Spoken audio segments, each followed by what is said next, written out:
आज एक ना बहुत फैक्चुअल बात करेंगे आपके साथ। 7 सितंबर से लेकर 21 सितंबर तक अगर ये कुछ ऐसी चीज़ें आप भी फील करें ना, तो कमेंट में, बेशक बाद में, लेकिन येस या नो ज़रूर बताइएगा। अगर इन दिनों में आपको कभी भी बैठे बैठे लगे कि मेरा मन एकदम अचानक से उदास हो गया है, बड़ा लोनलीनेस फील हो रही है, बड़ा मायूस सा फील कर रहे हैं, और कभी कभी सडनली आप एकदम से हैप्पी वाली फीलिंग्स आपके अंदर आ रही हैं, बड़ा एक्साइटेड फील कर रहे हैं, बहुत ज़्यादा आप अपने आप को एनर्जेटिक और बड़ा पॉजिटिव फील कर रहे हैं। इनफैक्ट इन दिनों में कभी भी कोई भी एक दिन या 2 दिन आपको ऐसा लगे, अरे आज तो मुझे ना खाना खाने का मन ही नहीं है, चाहे खाना खाया हो या ना खाया हो, लेकिन आपका पेट भरा हुआ सा लग रहा है।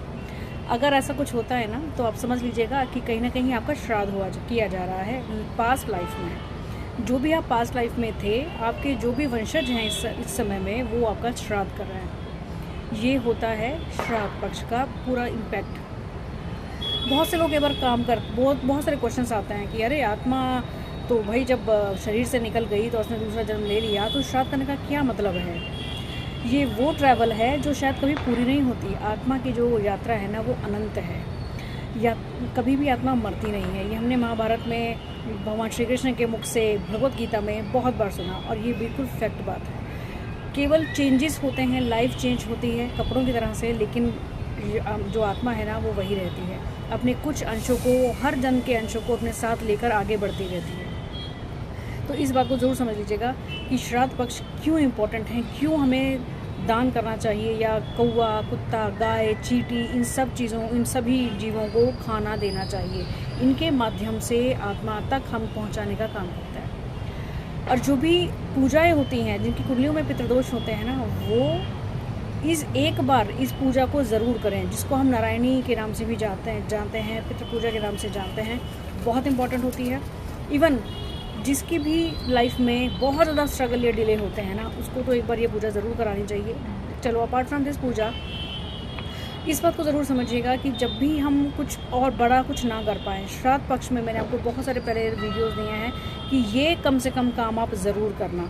अपने घर के बाहर में रोज़ाना थोड़ा पानी का छिड़काव करना, रोज़ाना 2 रोटी निकालकर गाय को ज़रूर देना, थोड़ा सा आटे में चीनी या काले तिल मिलाकर पीपल वृक्ष के नीचे चींटियों को ज़रूर देना। और सबसे इम्पॉर्टेंट, जो भी लास्ट का जो दिन होता है ना, उसमें आप किसी ब्राह्मण को बुलाकर तर्पण करें अपने सभी ज्ञात अज्ञात, यानी कि जाने अनजाने सभी पितरों के लिए। वो इस जन्म के भी हो सकते हैं, पहले जन्मों के भी हो सकते हैं। आप मैरिड हैं, अगर आपका खुद का जो घर है, या जो आपके इन लॉज हाउस हैं, वहाँ से रिलेटेड भी हो सकते हैं। अगर आप ब्राह्मण को नहीं बुला सकते, पूजा नहीं कर सकते, टाइम नहीं है, उसका भी एक ऑल्टरनेट आपको मैं बता रही हूँ।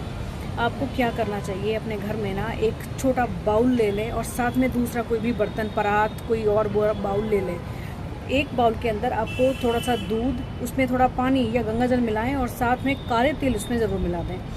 ये है कुशा, जो कि बहुत इम्पॉर्टेंट होती है। अगर आप ब्राह्मण भोजन करा रहे हैं श्राद्ध पक्ष में, या आप तर्पण कर रहे हैं, या कोई भी दान कर रहे हैं, तो कुशा का यूज़ के बिना वो काम पूरा नहीं माना जाता। इसके अग्रभाग पर, जो ये आगे का हिस्सा है, यहाँ पर कहा जाता है पितरों की जो आत्मा है सूक्ष्म रूप में यहाँ पर वास करती है, जब भी हम उनको याद करते हैं या कोई काम करते हैं, ब्राह्मण भोजन या कुछ भी। तो जो भी हमने तर्पण की जो क्रिया शुरू की है, जो एक बाउल में हमने दूध, पानी और काले तिल लिए हैं, अपने हाथ में इसको, कुशा को इस फिंगर पर थोड़ा सा लपेट लें, या हल्का सा टच करा लें, छोटा सा हिस्सा ले लें, और ऐसे ले दोनों हाथों से, और इस अंगूठे से दूसरे बाउल में उस पानी को लें और दूसरे बाउल में डालते जाएं। आपका नाम क्या है, आपका गोत्र क्या है, ये ज़रूर बोलिएगा, तभी आपके ये जो भी कोई काम आप कर रहे हैं ना, वो आपके पितरों तक पहुँचते हैं। और जो इंसान इन सब चीज़ों को जानता है और करता है ना, उसके जीवन में कभी भी दुख, कलेश, बहुत सारी प्रॉब्लम्स रह नहीं सकती, क्योंकि उनके पितृ उनके ऊपर छत्र छाया बनाकर रखते हैं। यकीन ना होना तो इस काम को कर देख लेना, और बाद में इस रील को सेव कर ज़रूर रखना, जिसमें कमेंट आप बाद में ज़रूर कर सकते हैं।